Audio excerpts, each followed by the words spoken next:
Welcome. Thanks for coming. My name's Mark. This is Noah. Hey, how's it going? Thanks for coming. Welcome to the WAM, the DIY musician panel. I have a killer slideshow that I made today. Look, it's us. Yay. I would like to begin tonight by acknowledging the Whadjuk Noongar people, traditional custodians of the land on which we gather today, paying our respects to the elders past and present, and extend that respect to any Aboriginal and Torres Strait Islanders people that might be here today. We're going to go through the big history of us. I'm going to start with me, because I'm older. Okay. And I made the slideshow. Let me take you back to 2005, so a little while ago. I had far darker hair, and I was finished school. I had no real direction or kind of not much musical talent, but I loved music and was slightly obsessed. And I spent a good 3 years after school in TAFE down in Denmark, learning and playing guitar and writing. And I think, like, a lot of people, I joined a band. We were called Minute 36, and we started to play shows around Western Australia. Minute 36 was kind of punk, like a bit folky. We had crazy instruments set up. We all wore ties. It was terrible in summer. And somewhere along the way, I met the former regional director at WAM, Nigel Bird, who became one of my first kind of mentors, or someone that I would just reach out to when I had no idea what I was doing. And I spent a good time, like, just kind of playing and figuring out how to be in a band as a young Western Australian musician. We did all right. We had a bit of success with Minute 36. We won a Song of the Year award in 2009 in a category called Cafe, which doesn't exist anymore. We played a bunch of festivals like Southbound, Nut Music Festival, and a few that don't exist anymore. We toured nationally once or twice. We drove across the Nullarbor in a van full of gear. And we toured a lot of regional towns because, I guess back then, and probably still now, there was a lot of money in it, and what we were doing kind of fit into a regional town. We recorded and released an album, and then around 2012, we were doing a tour with Carnival. This is back in the day of Instagram filters. Look at how beautiful they were. We flew to Canada and played Canadian Music Week, and I realised how big the world was and how small and far away Australia is. We kind of fell apart as a band, and we stopped communicating effectively and just did what a lot of bands do, just kind of disappeared. But after it all, I'd kind of realised that I had some really great training in making music on my own and being a manager. And where did I go? Yes. And I realised how much you had to do on your own, do it DIY. So when it all ended, it was a really weird time in music. I think, like, I never made any money from Minute 36, even though we played a lot of shows, and I was kind of a lost kid trying to figure out how to still be doing music. But around that time, I'd also kind of come to Perth and fell in love with the community and found different jobs through, like, I was booking venues for a while, running festivals, doing all sorts of different things I could to get paid. And then as I kind of progressed and met cooler people and got older and got wiser, I eventually was lucky enough to meet Noah Dillon, specifically on July 27 in 2017. Wow. I looked it up. You remember that? I looked it up. Yeah. At the time, I was working on WAMFest as one of the coordinators. I had a weekly radio show on RTR-FM. I just released my first album with my band Oddlaw, and I was running this weekly songwriters night in Mount Lawley called the Beaufort Street Songwriters Club. And you just kind of started around 2017. You just had a band together and you were at uni. And I kind of, like, only loosely remember our first meeting. Do you remember it much? I think so. This was when the singer-songwriter thing was a thing? Yeah, and in Mount Lawley. Yep. Yeah. I have a photo. I don't know if remember this that. is the first one you played. Oh, wow. Yeah, me and Carla. Yeah, that was when it was full folk, the accordion. I think this is the time when I'd written music for a long time, and everything I'd fallen in love with was folk music, and I think I found my voice in storytelling and creative writing. It was this interesting time where the only tool I had was my acoustic guitar in my room, and I think I thought, okay, that means I must be a folk musician. So I just got like a 7-piece band with a sax, an accordion, keys, two acoustic guitars. Yeah, I went full folk. And it was funny because it is folk music, but it wasn't necessarily what I was listening to at the time. So it took a while for me to be able to make music that I wanted to make. It's such an interesting photo to look at because all the writing and stuff is really similar these days, but I think you met me at such a pivotal point where I was trying to work out how to do it sonically in the way I wanted to. I remember, to me, you were super young the first time we met. You had braces. Yeah.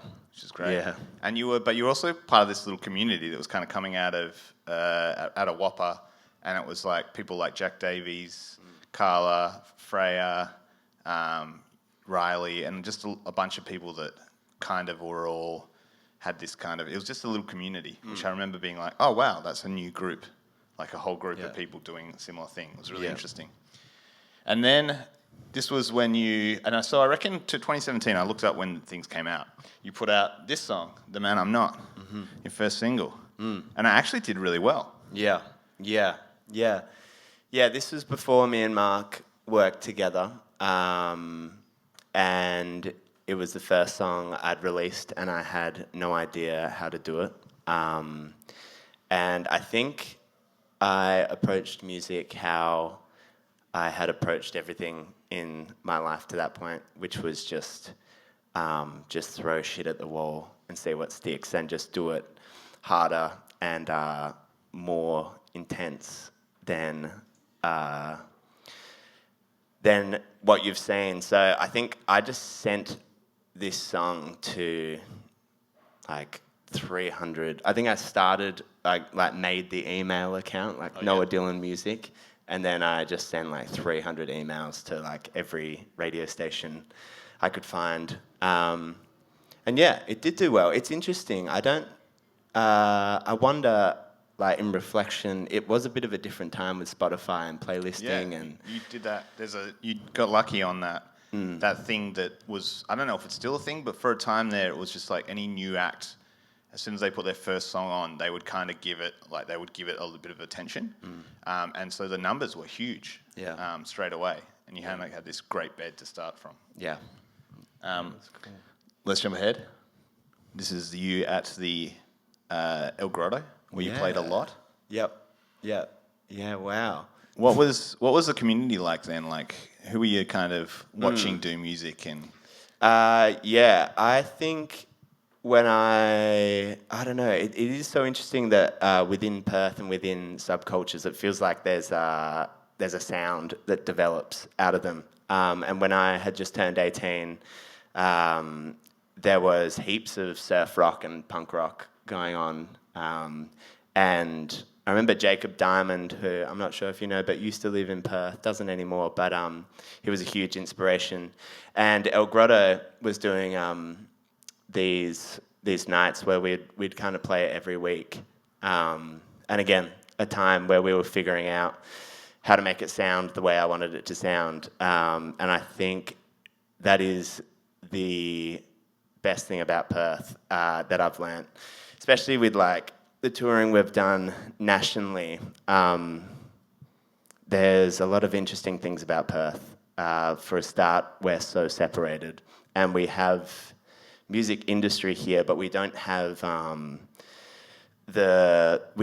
like major labels, and we don't have that many radio people here working for Triple J or anything like that, which can seem like a negative. But having gone over east, there's a real propensity for bands, young bands, to do their first gigs and be seen by Triple J presenters or by labels, and they can get cast out quite quickly when it's not the right time for the band is still developing its sound. And I think in Perth, something I witnessed with that group you were talking about before was we were all so keen to just do music. And we have the ability here to just do projects, just do as many projects as you can, and it's not going to get judged. It's not going to get taken verbatim. And then once you can grow that and you can move, by the time you get over east, you've usually cut your teeth pretty hard in Perth. And I think that's a really rare thing that our community has, and something that we should really, really hone is this ability to try new things and be creative with each other and be, really experimental until you find what you want to do, which is rare, I think. Yeah. So 2017, we've just met. We don't know each other very well at all. You kind of quite quickly, from my memory, you'd ask me a few questions, and I think I really didn't have much time for you. I think I was too busy just trying to figure out what I was doing in my life. But you did this song. You did Maggots. That came out before I worked with you, and I remember being impressed and being like, "Whoa, that's a big show, and the artwork's great, and you're all wearing dresses. It's a look. You've got a thing going on." And it was also one of those things where I felt like it was rare for someone so early on in their career to kind of have a real visual vision to your music. I feel like people were just making songs, but somehow you had a thing where you were like, it's going to look like this, and it's going to all look like this, and it all matches, and it's really good. Where do you think that came from? I'm not really sure. I think I've always visualized the music I'm writing, whether that be in the production of it. I think just trying to grab onto that moment of a feeling. I think I really try to fully identify that feeling, and often that comes with a visual component in my head, which sometimes looks like this, I guess. Yeah. And then, so the next single you did was the one where I kind of remember being like, oh shit, this kid's got something. You released this song, you did it to yourself, and the artwork was great, and it was also like a hell of a buzz. And is this still 2017 that this song came out? I can't remember. Yeah, or maybe it was a year later. I feel like later, it was a long time between our first meet, and there hadn't really been. I can't remember when we had the discussion about we should work together or be managers, but I do remember you asking me and me going, I don't know if I'm very good at that. But somehow you could tell. Why? Why me? I think what I was desperate for was I had lots of ideas and had lots of drive. Like I knew I wanted to do music in a capacity, in the best capacity that I could. And you always struck me as someone who loved music in the way that I love music. Like, I think that's how we first connected, was a real core foundation of love for songwriting. And then, I guess I knew your past with working with Wham, doing the Songwriters Club, and I think I just really liked you. It's great. It's a Yeah. beautiful story. I remember being like, I'll give it a shot. And I had managed a couple of bands at this time, some that I was in and some that I wasn't in, and none of them had any success. So I don't know why you figured that I was any good at management, but somehow you did it. And I also remember kind of the moment that I was like, this is such a nice guy. Yeah, it'd be fun to work together. And I was in this room watching you play this song, and I remember seeing people connecting in a way that I hadn't seen in a while. And I was like, oh shit, there's something here. All right, let's talk about being a manager. And I also liked that I feel like, and as our career grew, you somehow identified that I'm good at some things that you are not good at. and you're very good at things that I'm not good at. Yeah. And that we complement each other. Yeah. And that you could find a person to do it so that we're still doing it ourselves. Yeah. We're always going to have to do it ourselves, as we've learnt. Yeah. But you knew that you needed someone to come and help. Yeah, and I think that's such a key point of this whole thing is that it is a lot of work doing music, and you have to wear what seems like way too many hats a lot of the time. It's like songwriter, movie director in your music videos, you're the accountant, you're the social media person. And I think the way things have gone, you're becoming a person that wears more and more hats when we're not seeing what it used to be like, from what I've heard, where it was like you have a tour poster and that's kind of it. And then you have paper media. And it's hard to know if, like, does anyone read online magazines? I mean, I sometimes do, but it's hard to know. Like, PR you're now your PR person, which is social media, and that's a whole nother hat to wear. And these are big hats, and it's really overwhelming. Like, I instantly found a lot of that stuff overwhelming, and I think the sort of like the core bit of us getting together as well was being like, I know I'm bad at this thing. Like, I really struggle in that area.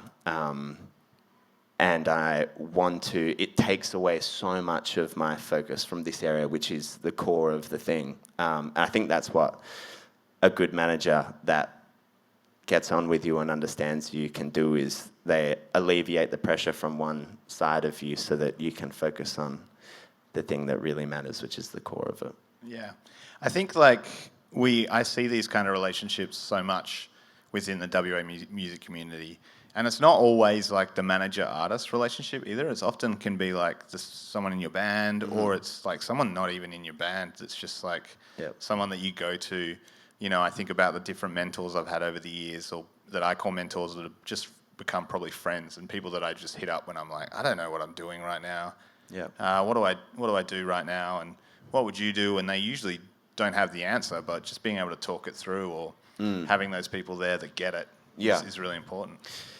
They often don't have the answer, but almost everyone in the music community has a shared experience. And I think as we've progressed into things, it's everyone experiences these feelings. And like, and I mean it in a concrete thing of like talking to labels, touring, like the practical element and the feelings that come with music, like comparison and vulnerability and happiness and excitement and having big ups and downs on tours, and these things are shared experiences that there's, you know, and I have never had anyone be anything but super supportive when you reach out. It's the beautiful thing about the arts and the creative community is you really can reach out and be pretty certain you're going to get a great response, I think. So always do that. Yeah, let's continue on the life and times of Noah Dillon. This is like a This Is Your Life special or something, Wow. actually. It's really good.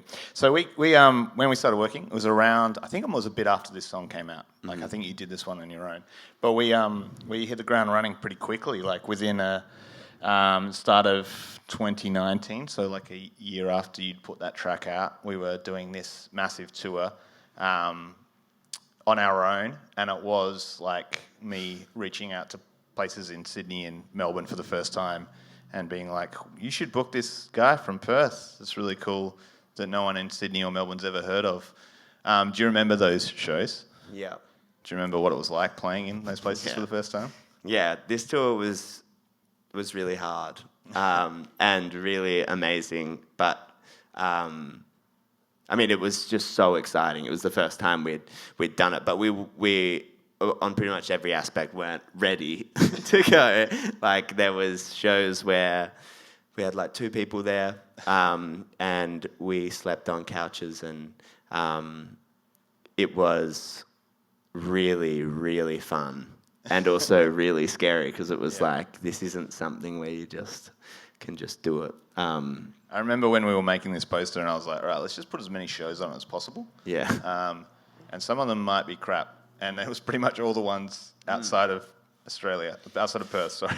But the interesting thing about this is like this tour was by no means a successful run of shows with people attending the gigs. I mean, I remember Sydney being good, and there was we have developed fans that came to like they were one of the 2 people that came to these shows, and that is a really beautiful thing. But the thing that happened after this tour, because we did the tour, was that national radio started to give a shit about us. And things were going really well. Like we got In the Pines.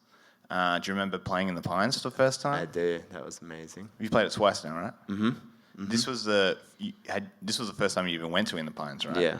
I remember being quite jealous that Noah was playing the first time he went to In the Pines. I was like, that's not fair. Yeah. Been on for 20 years. Really nice. And then we went to Big Sound in the same year. Mm-hmm. Do you remember that for the first time? I do remember that for the first time. It's amazing. If you don't know what Big Sound is a music conference. There are many of them, like hundreds of them. Big Sound is kind of one of the bigger ones in Australia. Maybe not as big anymore. Well, South by Southwest has started in Sydney, if you've heard of that.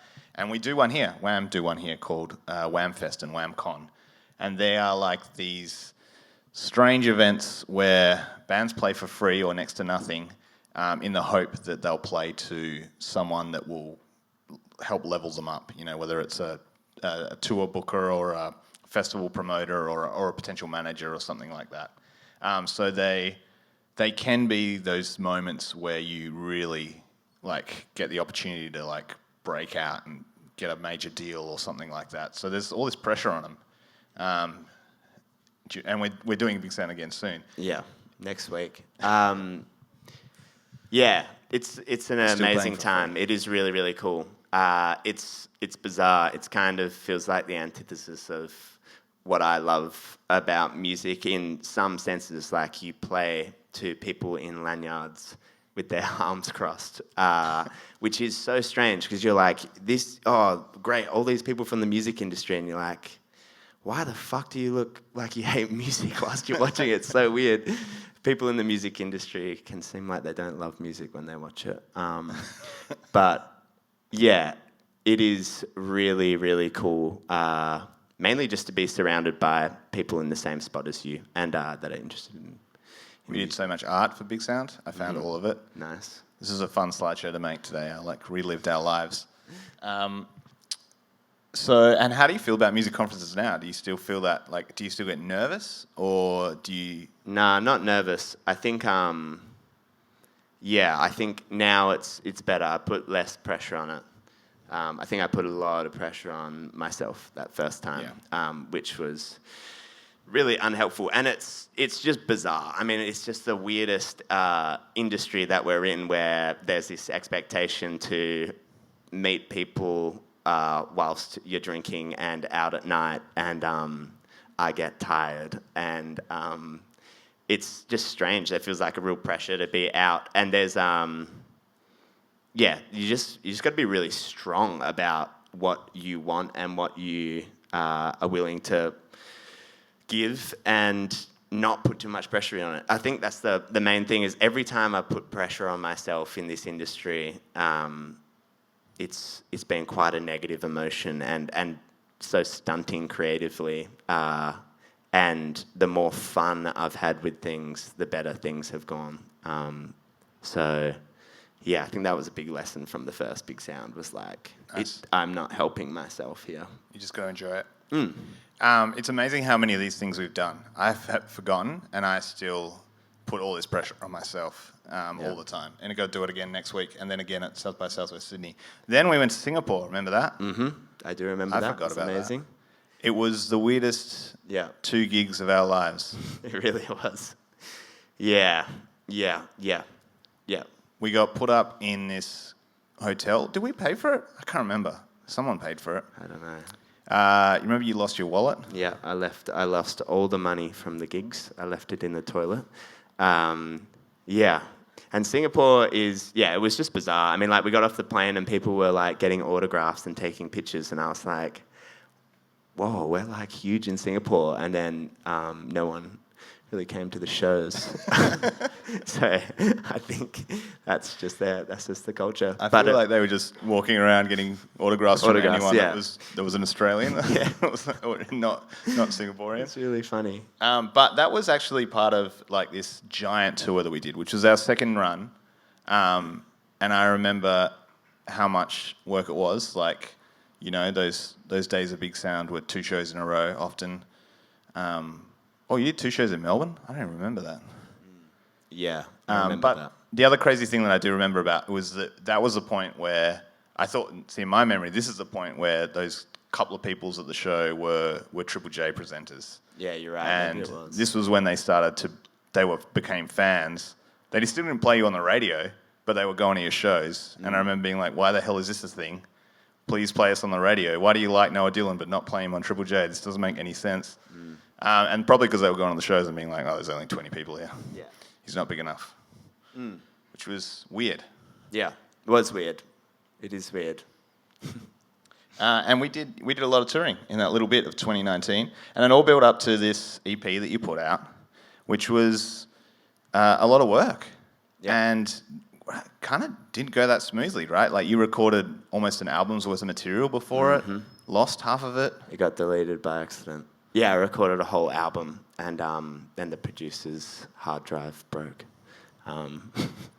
which now was a good thing. I'm really glad that album didn't come out. I think it wouldn't have been the right time. But yeah, it was really hard, and we were doing it all ourselves. And yeah, I think we learnt a lot. We weren't getting funding either. Like, you did this EP, you just paid for it. How did you pay for it? I just worked, I think.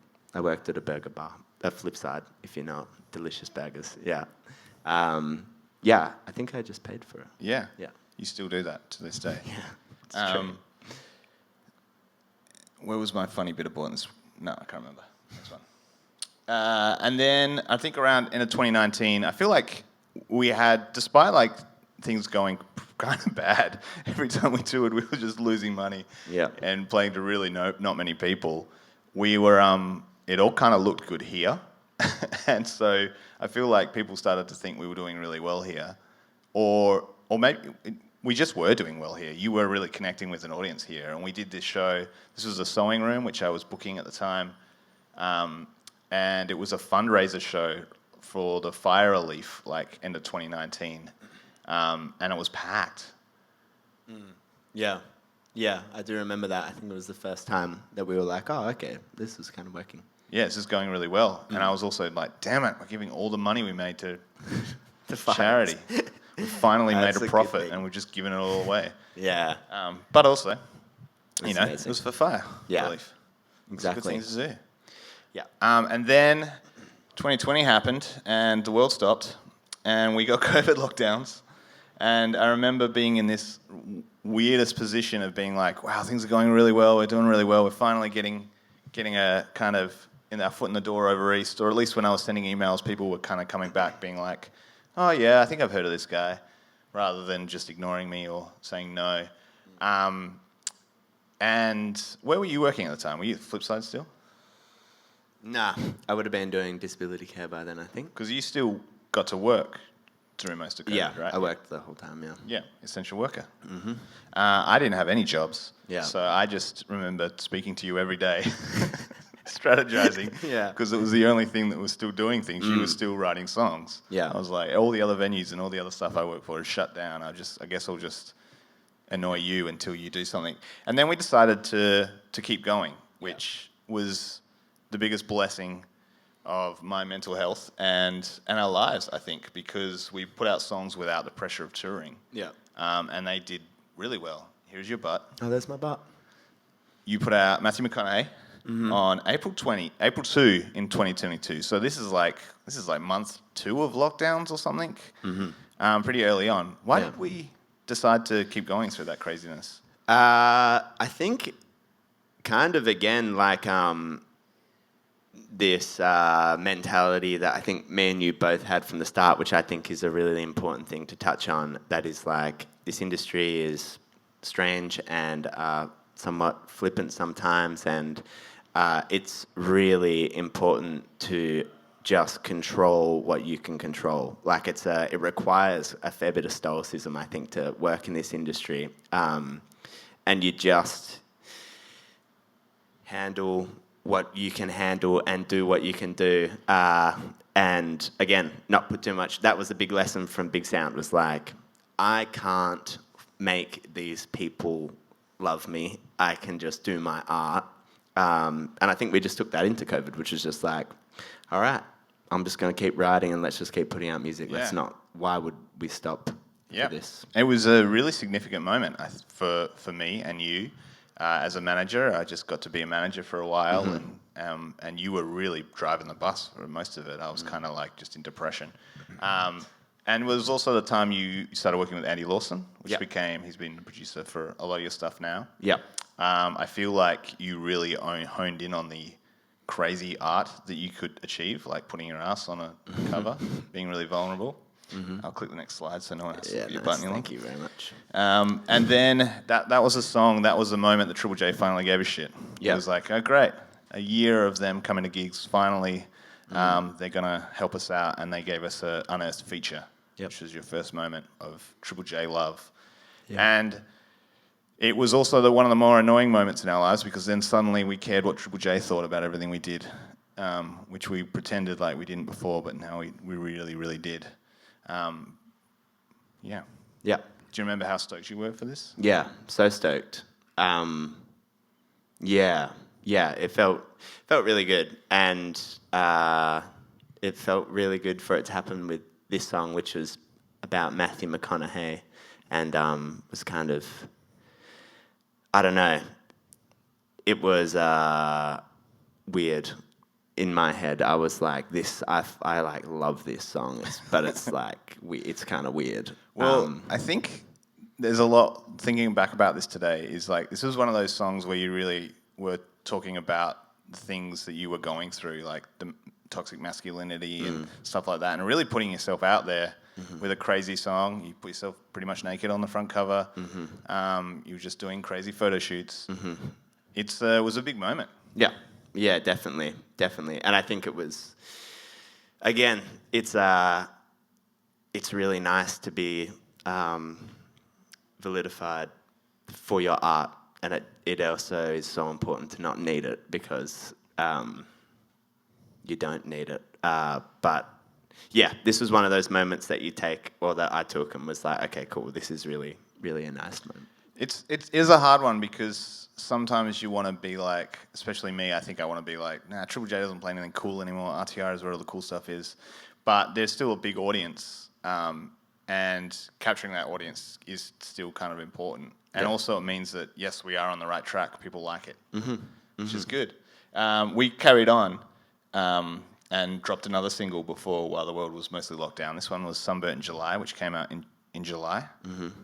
Yep. We were very good. Yep. I felt, again, you just like changed your image completely, and did this really great photo shoot and got Triple J first play straight away, and then I think it got a little bit of rotation, and we started to get phone calls. Remember those? Well, not actually, no phone calls, anyone. We started to get emails. Emails, yeah. And I think pretty close to this, we got a booking agent, which was crazy, because we were not able to do shows. Yeah. And someone from Brisbane emailed that we really liked, and then they decided to start booking us shows, even though there were no shows happening, and they hadn't even seen us play live. But it just felt right. Yeah. It's pretty weird. It was weird. It's really good and weird. So we signed to New World Artists, and finally we had someone else doing stuff besides just us. So instead of me ringing up venues or emailing venues, I got this lovely man called Brody Popple that would do it for me. And then we got our first festival gig. That was the first festival back in Australia. Do you guys remember this festival? Yeah. This was Yeah, this was a hilarious idea. It was like a spinning 360 stage where they had divided the audience into 4 parts, each sectioned off to maximize the amount of people they could have in each section for COVID laws. And the spinning stage was what they got it from a car shop. They put the cars on it and spin it round in the shop. And yeah, I was like so excited and so nervous because there was heaps of people there, and it was the first festival. And then we went on, and then 3/4 of the way through the set, halfway through a song, all the sound cut out, like the entire PA just turned off and everything shut down except for the stage, which was just spinning in a circle. So we were just silently spinning like a roast chicken in front of yeah, like 3,000 or 4,000 people. And that is my literal worst nightmare. But it actually ended up being really, really fun. Yeah. Jax just did a drum solo or something. And yeah, it was great. It was really good. Really great. And then the power kept going out all night. Yeah. It was a bit hectic. And you got to meet Vicky Thorne. Mm-hmm. I introduced my mum to Vicky Thorne, and she cried. Because mum's a huge Vicky Thorne fan. And yeah, it was great.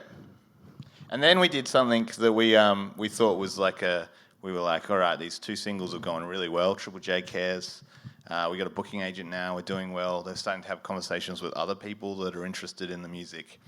And let's put out a soft single. We wanted to release a song that didn't have any pressure on it.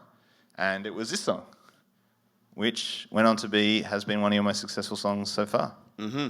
Yeah, I remember we were really worried about releasing it because it was, I don't know. There feels like there's a Triple J sound. I don't know what the fuck that means, but it does feel like that. And it feels like it's kind of loud and rocky and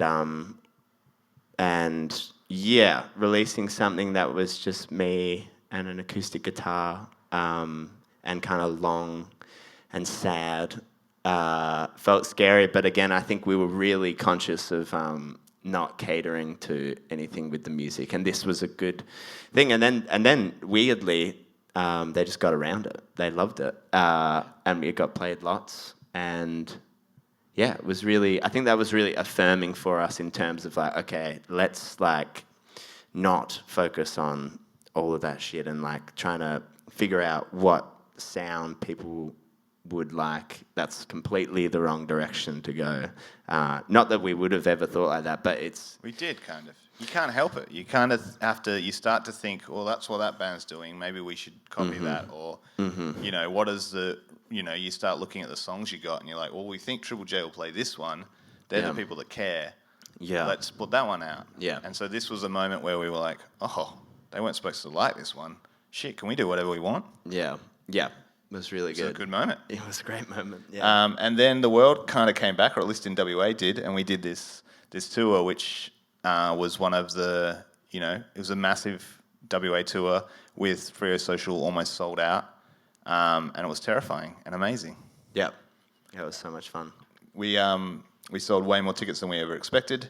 New World artists were very happy, and then we spent all the profits we made on pyro. Yeah. Hey, we got to stop giving the profits away. Yeah, but look, there was fire, which is good. And I think we only used it for one song when it could have gone for like the whole set. Yeah.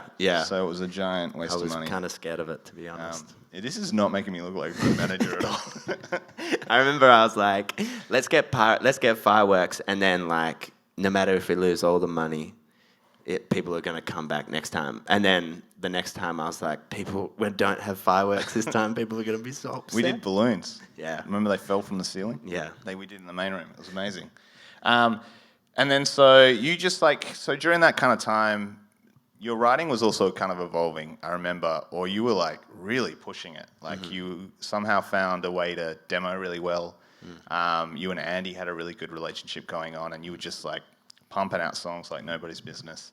And I think around this time, we started to get more people on the team. We now had a booking agent, and we started to talk to a lawyer, and that lawyer was talking to labels, and it was all feeling a bit crazy. And then we put out this song. New single, new outfit. That's just how I feel. naked in a different way. Do you remember what it was like then? I can't. I actually struggle. Like, this is start of 2021. Yeah.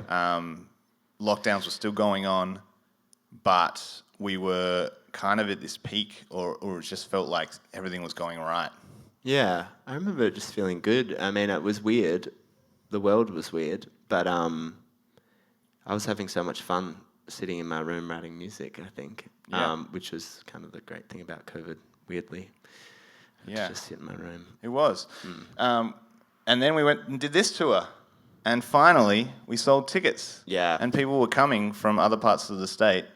And it was feeling like, man, I'm going to be rich soon. And then and then I put these slides together. Oh, no, this is the Milk Bar. Look at all Yeah. those people. That was amazing.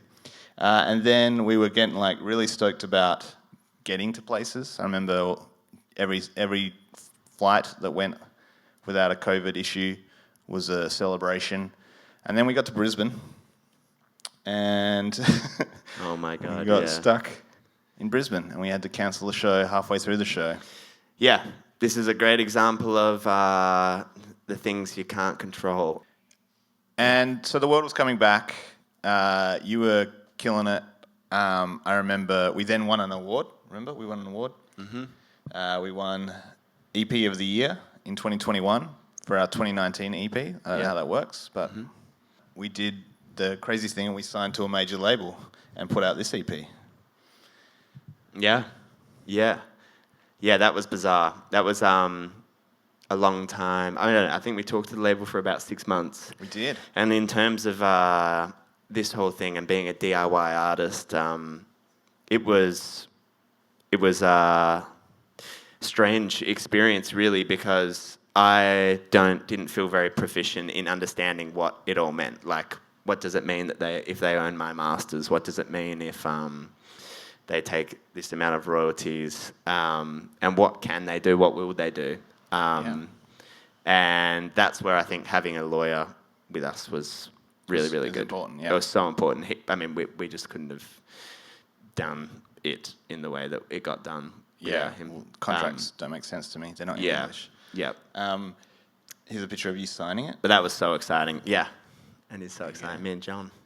Yeah, it was really quite a crazy moment too, because we are with Due Process, which is a Brisbane-based label that's got acts like Spacey Jane on publishing. They've got More Rat, Sarah Blasco over the years, and it's a label that came from Powderfinger, and the creator of the label is one of the guys that started Splendor in the Grass. So to us they were royalty, and it is a nice place to be. Mm-hmm.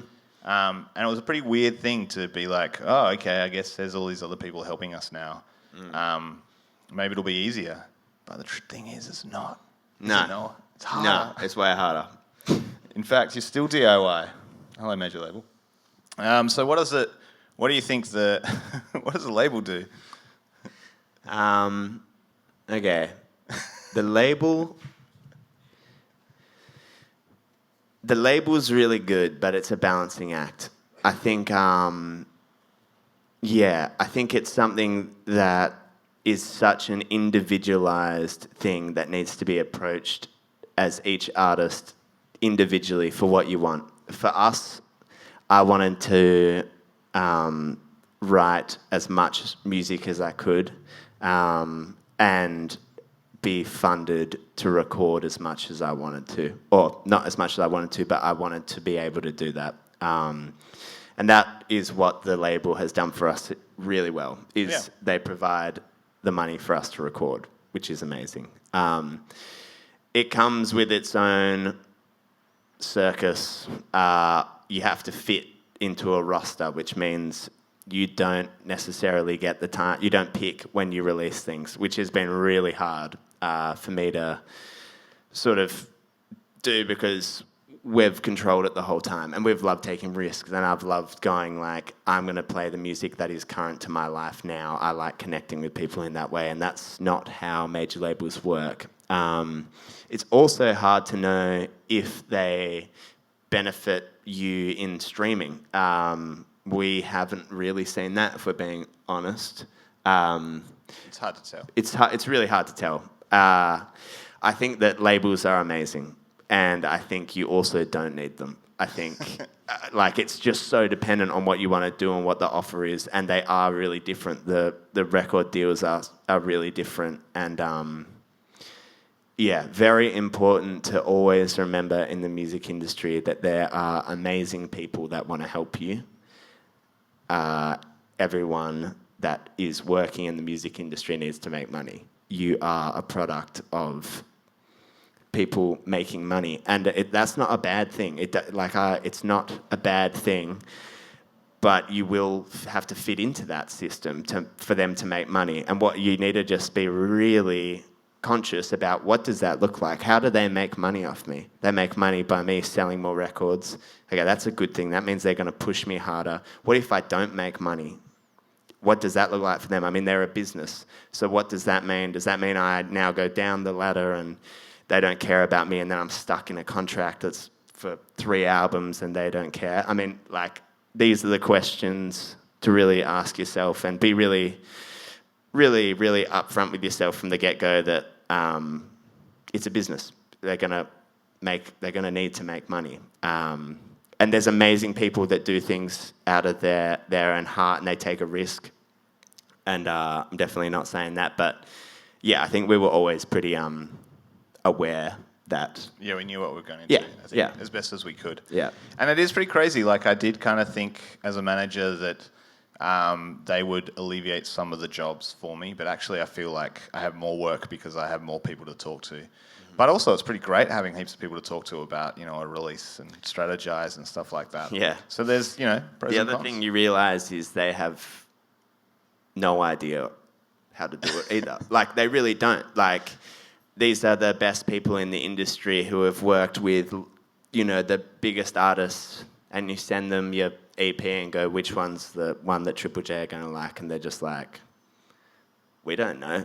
It pretty much, they just don't know. I mean, how do you know what's going to work? How do you know you can have a connection with a song that doesn't stretch outwards to lots of people? Or you could, they could have listened to Knievel and been like, oh, this is kind of slow and sad, and then it did really well. So yeah, it's a whole bunch of taking advice on and recognizing people's expertise, and then also just trying it yourself and being really like, this is what I want to do, so I'm going to do that. Because if you start going the other way, you just start making art that isn't you, and then that's going to be a lot worse. Yeah, and I think that one thing is that, even if you do have some big support behind you and people that do pay for things, which is very nice, you still are doing it all yourself. And you have to trust yourself big time, even more, because there might be other voices that are saying things that don't go with what you want. Yeah. We celebrated. Look, here's Griff, the champagne, stoked.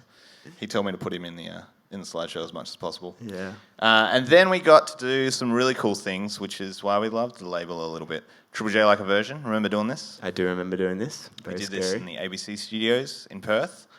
It took hours and hours, and you played the song 20 times. No, we did not. We played it 4 times. Okay, that's pretty good. Yeah, actually. But it did take a long time. Yeah. This was really cool. I mean, I'm sure, like everyone, I grew up watching Like a Versions. So it was very horrifyingly scary and really cool.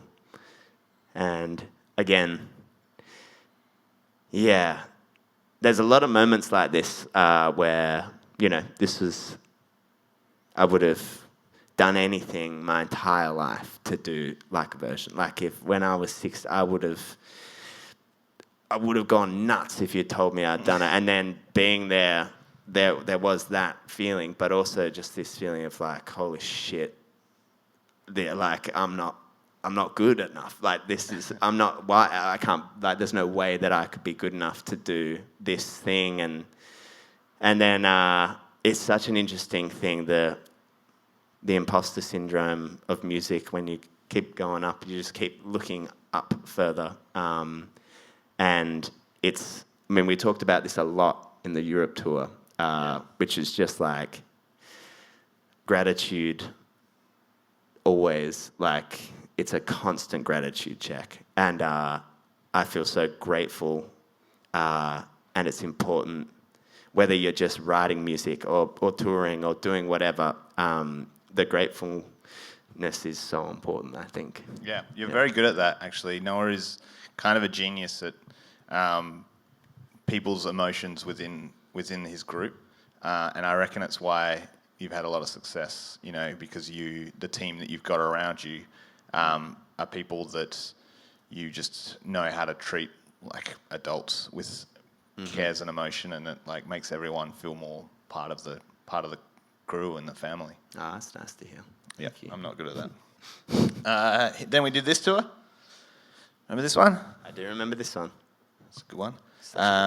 The Rosemount show was wild. Yep. Played for lots of people. You can't see, but there was some sweet balloon thing that happened that I made happen. Yeah. At this point in life, like we're doing pretty well. Like, well, it's better than we've done before. Yeah. How are you getting by? Is music paying the rent? No. Far from it. Still paying for the tours out of my back pocket pretty much. I think there was some money coming in from the gigs that we were utilising, but I mean, I was still working, and I think funding a fair bit of it there. And no, we were losing money. Losing lots of money in this time. It was a crazy thing. Like, this has kind of been an ongoing saga, is that like every time the shows got bigger, more goes into it. We wanted the show to get better. You add another person, that's a whole other flight. That's a whole more tech to requirements. If you want to bring your own sound guy, it's suddenly like all the costs go up and the numbers increase, but not at the same the same level. Yeah. But hey, that's all right. And then finally, I feel like the world was kind of coming back to normal. Oh, actually, no, it wasn't. Yeah, it wasn't. It wasn't. We did this tour with Fly With Us, which was the first giant support tour. There was many dates, and now I've forgotten that this was. I stretched over a year. That Yeah, this tour went for a year because I kept Yeah, having to cancel things and redo shows. But it was amazing. Like, you got to play to tons and tons of people that hadn't seen you before, and it felt like everything was going great. And you were also getting ready to and playing a lot of new songs that would become the first album. Yeah. And we dropped this song in April 2022. Drifting Apart came out. This was a big moment. Yeah, it was huge. We're getting ready for the album. And then we got to play Splendor in the Grass. Remember that? We got this wonderful photo of us all afterwards. Yeah. In the mud. That was insane. Again, another lesson in what you can't control. Yeah, we got asked a week before Splendor to play Splendor. Someone pulled out. Someone pulled out, and then we were like, oh my gosh, yes, like, of course. And then bought all our flights and got over there, drove down, and there was about a 10-hour car wait from people who had parked overnight because the mud was so bad. And then we walked in, and the Splendor sign fell off with the wind, and it was a bit like, what the hell is going on? Apparently people had like camped in the line, and there's no toilets, and then it got cancelled. Just the Friday. Just the Friday, yeah. But we thought it was going to be the whole thing. We woke up the next day, it was mud everywhere, and we got to play, which was amazing. Yeah, it was unreal. Again, a life experience that I never thought I would have the chance to do. So it was so cool. Yep. Probably came through because of the label as well, but it was also in the lead up to the album. When the album came out on August 19, 2022. Yeah. Seems like a lifetime ago. It really does. Yeah. Yeah. That was really, really cool and really scary. You learn a lot from the album? Yeah, I think that's the thing with this, with doing music as well, is every time I finish something, whether it's a tour or a record or a single or an email, I feel like I finish it and go, oh, I wish I learned so much. Like, I always learn in the process, and then it feels like you just want to restart it and do it again with the stuff you've learned. But that is the beautiful journey. And again, why it's really cool to be in Perth, because you can just learn and keep trying things. And yeah, it's such a huge learning process, isn't it? Yeah, it's so much learning. Oh man, this slideshow goes for ages actually. We're on Yeah. tour again. Look, tour. Yep. We did a really nice thing where we took our friends Smallfish on their first national tour. It's amazing. Which kind of cost us a lot of money, but it was really good. This beautiful photo of us at the back of Melbourne, Yeah. and that was a huge show. And then you did more shows. You played with George Ezra, played with Teenage Dads. What's this one? That's another tour we did in June. Another photo of Griff, San Francisco, and it just like, and which was this? This is 2023. So you just toured for like 2 years straight, and you haven't stopped since. And then you got to now, Yep. which has been a bunch of singles, like these ones came out in Feb, came out in April, and then we embarked on the craziest tour of our lives. We went to Europe. We did, which we got back from a few months ago, 2 months ago, a month ago. Why did we go to Europe? So, honestly, the same mindset that was those first tours we did. Just reflecting upon our experience and our methodology, you just have to do it and have to try. And there was some support. We got interest from a German booking agent. Austrian actually, but Austrian booking agent. And for me, that's all I need to just throw the hat in the ring and do it. And yeah, it was absolutely amazing. It was ridiculously good. Yeah. I remember like we had like a couple of issues the weeks leading up to leaving, and I was like, oh God, is this going to be like the first time we went to Melbourne and we're just going to be playing to like 2 people, but we'll be in Munich or Berlin or something. And luckily, we played to a lot of people and played some really great shows. We got lucky. We jumped on shows with Great Gable, and San Francisco helped us out. We played at The Great Escape, which is like the English Big Sound. It was a good trip. It was a great trip. Yeah, it was amazing. And yeah. I was just going to say, like, again, financially, really hard. Like, yeah. But it all feels so worth it. A, to just be able to do it, and B, because it's just another example of being there has put us in a position where now it's like the radio play has gone up everywhere. Streaming numbers have increased. Yeah. And you just don't...